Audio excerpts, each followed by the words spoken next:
After my dad's funeral, when everyone was talking about who gets what from his money and stocks, my brother-in-law, who's married to my sister Kelly, suddenly said that all of it, including $5 million, should go to Kelly, the oldest sibling.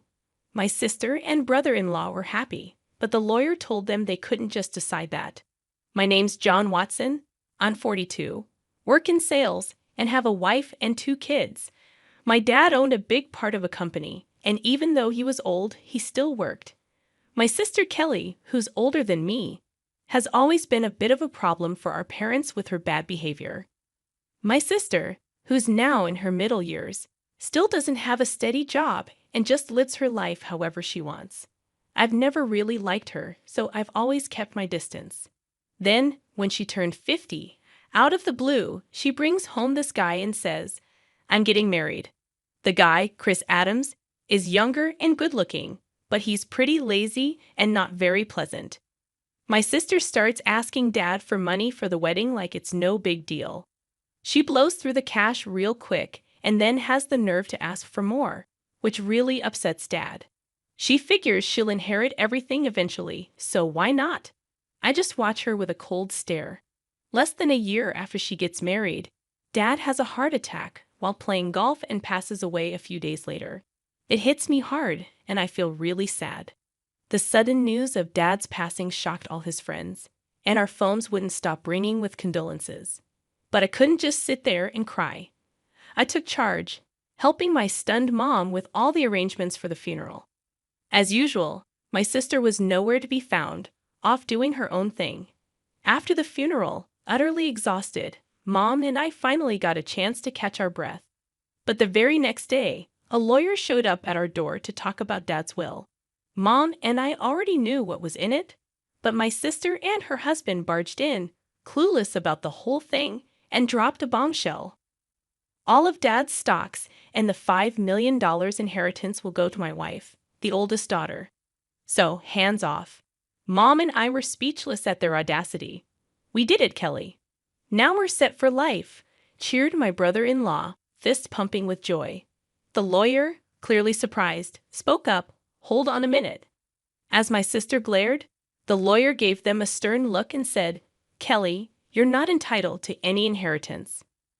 My sister and her husband were stunned, protesting, "That can't be right. Kelly's the oldest daughter, she should get everything." It was clear my brother-in-law had been banking on that inheritance, assuming my sister would get it all. Their expressions shifted as the lawyer spoke softly. "Did you not know? Kelly is not Mr. Watson's biological child." Suddenly, my sister's face paled, her eyes darting to our mother. "Mom?" Our mother wore a complex expression. While I had always known my sister was a half-sibling, it seemed she had been kept in the dark. She began shaking our mother, almost frantic. "Mom, what does this mean?"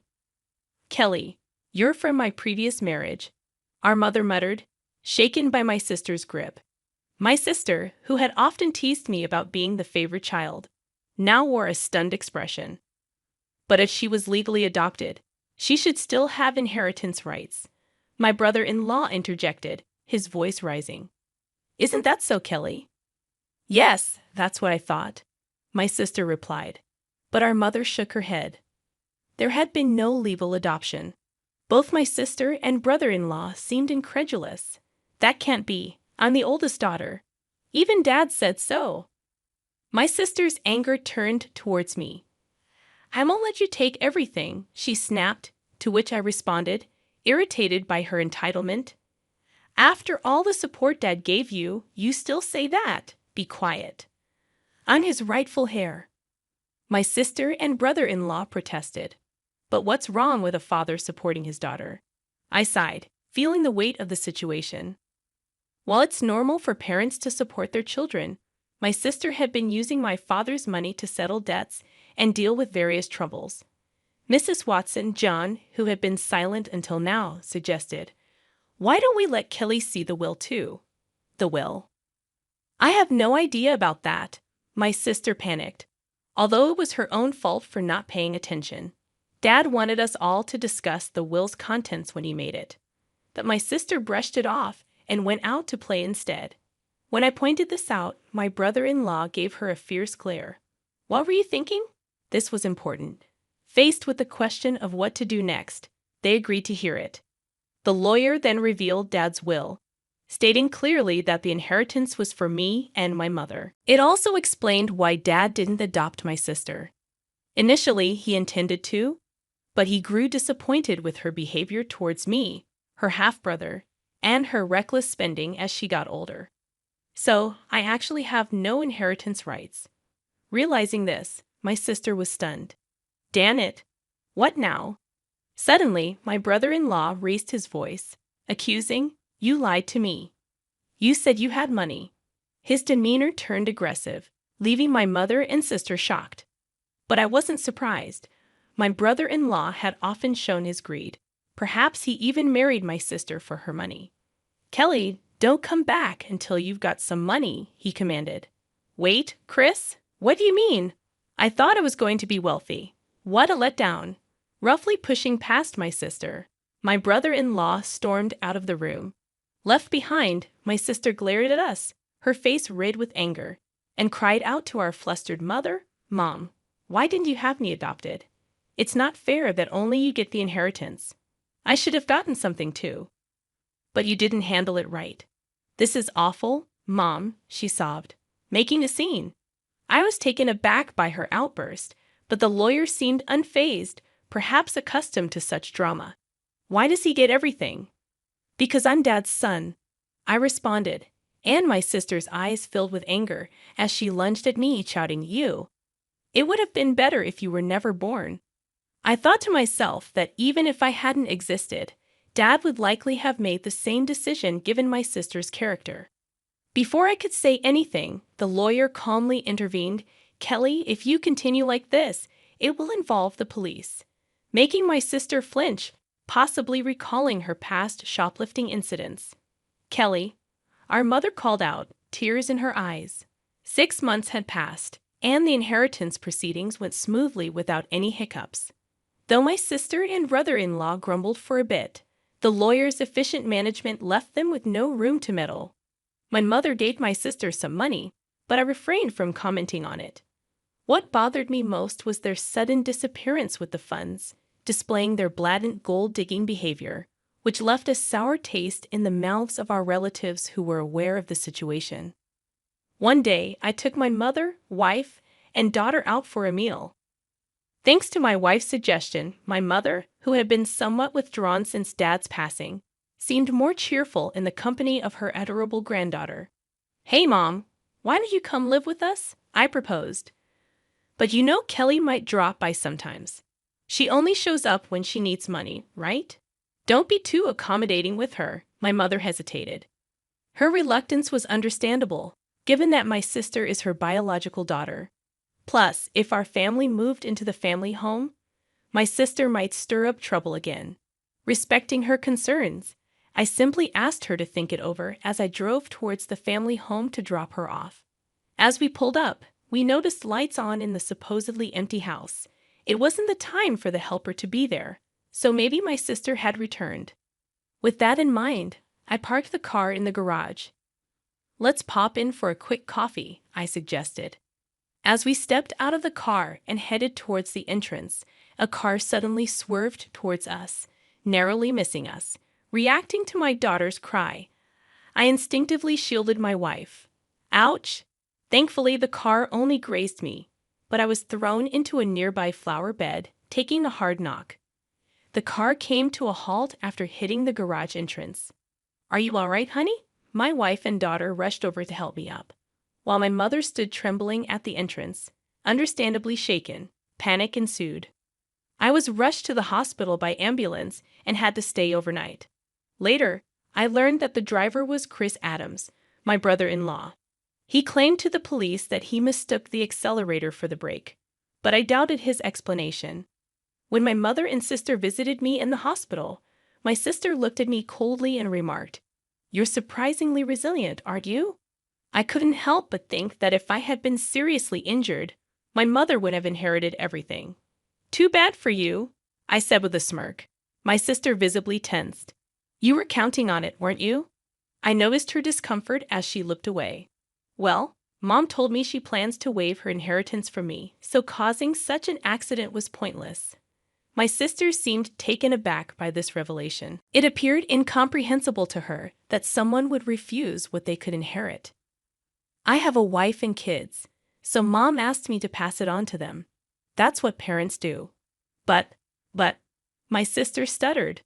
I even made a will early on, following Dad's example. I continued, leaving my sister speechless. So unfortunately, my share won't be going to Mom anymore.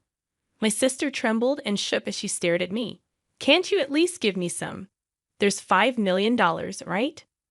When I firmly refused, my sister's face contorted into a furious expression as she grabbed my collar. Give me half. I'm your sister.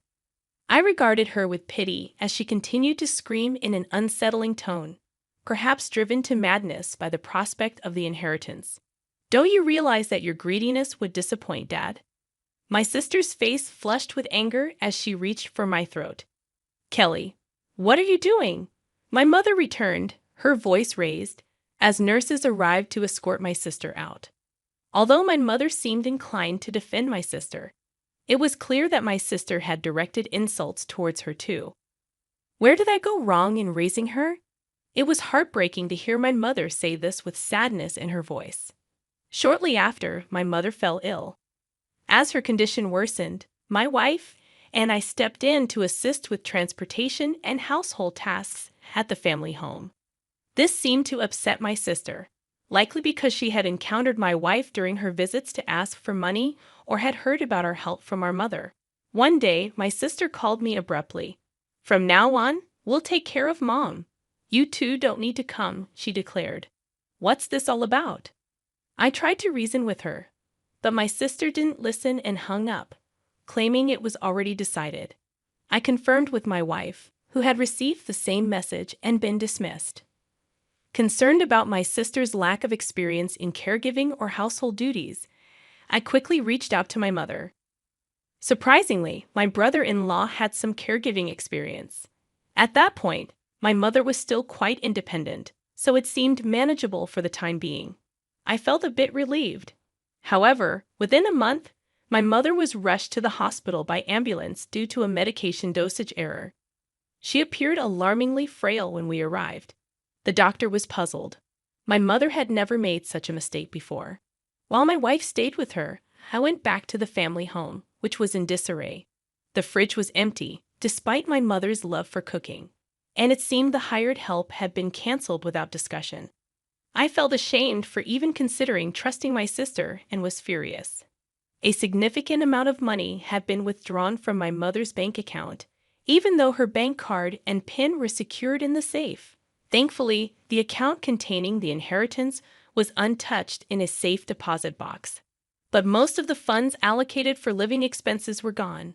I gathered essential items for my mother's hospital stay, along with her bank card, and returned to explain the situation to her. Did Kelly? My mother seemed unaware of the bank card situation. However, when I inquired about the medication error, she looked somber and confessed that it was prepared by my brother-in-law. Mom, perhaps it's best not to allow my sister into the house anymore, I suggested. John, I promised to take care of you, but the house is in such disarray, and you've lost so much weight. Have you been eating properly? My mother's words weighed heavily on me. Mom, you should come live with us. I'll build a home where we can all be together, I proposed, causing my mother to break down in tears. However, her health continued to deteriorate, despite the doctor's efforts. Perhaps the incident with my sister had weakened her heart. She never recovered and eventually passed away, almost as if following my father. Upon returning to the family home to make funeral arrangements, I discovered that all the valuables had vanished. It appeared my sister and brother-in-law had taken them in their desperate pursuit of money. Standing amidst the empty rooms, I was first shocked and then consumed by a fierce anger. I vowed to hold them accountable for their actions. The day after my mother's funeral, my sister and I were scheduled to meet with the lawyer, presumably to discuss the inheritance. Too bad. Mom's inheritance rightfully belongs to me, her daughter, my sister boldly declared. I couldn't help but chuckle at her statement, as it seemed she was gravely mistaken. Let's see what the will says, I suggested. As the lawyer unveiled the will, my sister's face drained of color. No, this can't be. Kelly is not entitled to inherit anything. That's Dad's final wish, my brother-in-law exploded. However, the lawyer calmly reiterated the same statement. This is absurd. Kelly is that old woman's biological child. My brother-in-law erupted, sweeping items off the table in anger. You can't deceive us. Give us the inheritance now. Chris, did you try to harm my mom? I confronted him. He shot me an irritated glare. What? I never did such a thing, he retorted. Then why was there a mistake with her medication? I pressed further. My brother-in-law scowled in annoyance. Who cares about that, John? It's outrageous that we're not getting any inheritance, my sister interjected, seemingly losing her composure. What have you done? I asked her, stunned. It seemed she hadn't rushed over after hearing about our mother's passing, but had been banking on the inheritance to cover her expenses. Tell me this isn't true. I'm getting nothing. My sister demanded of the lawyer. Well, the lawyer began, carefully explaining the legal distribution of the inheritance. However, after deducting the amount my sister had withdrawn and the items she had sold, there was almost nothing left. She scratched her head in frustration. This outcome was reached after consulting with the lawyer in advance, I interjected. That can't be. It can't be this little. My sister muttered to herself, clearly dissatisfied. Having relied on our parents without ever experiencing the hardships of work, she seemed out of touch with reality. I couldn't contain my contempt for her. Mom thought you'd take care of her, but you just took her money and abandoned her, you ungrateful person. I couldn't hold back my anger. Taking care of someone costs money, you know? What are you talking about? My sister shot back. Then show me the detailed expenses you used for Mom's living costs. I'll cover the necessary expenses, I challenged her, extending my hand. My sister's face paled, and her lips trembled. I don't have that. Without receipts, it won't be recognized, the lawyer emphasized, leaving my sister speechless. Facing her, my brother-in-law attempted to sway me with a pleading tone. John, your sister really needs help. Can't you lend her a hand, even just a little? I declined firmly, feeling my frustration growing, and it seemed my brother-in-law was reaching his limit too. If everything had gone as planned, Kelly would have had the entire inheritance by now, he muttered. What do you mean by that time? I questioned, but before I could delve deeper, my brother-in-law let slip a revealing comment. Because of this guy, nothing ever goes smoothly. I was supposed to get a new car, but all I got was barely enough for repairs. My sister desperately tried to interject, but it was too late. That's a serious accusation. It sounds like fraud, the lawyer remarked, holding a recorder and smiling at the couple. What? That's illegal. I clearly stated at the outset that this meeting would be recorded, and you both agreed to it. My brother-in-law paled upon realizing his mistake. Turning to him, I declared, Chris, I'll be pressing charges for that accident. Don't be absurd. There's no evidence. You've just provided the evidence yourself. My sister burst into tears and shook my brother-in-law in frustration. You fool, it's all your fault. What are we going to do now? Eventually, my brother-in-law faced criminal charges. His previous offenses also came to light, leading to his detention by the police. My sister, implicated as an accomplice, received a lesser sentence. However, unable to afford her rent, she sought help from relatives but was rejected by everyone. As for me, I continued to work diligently without relying on any inheritance, finding solace in the dividends from stocks as a small pleasure.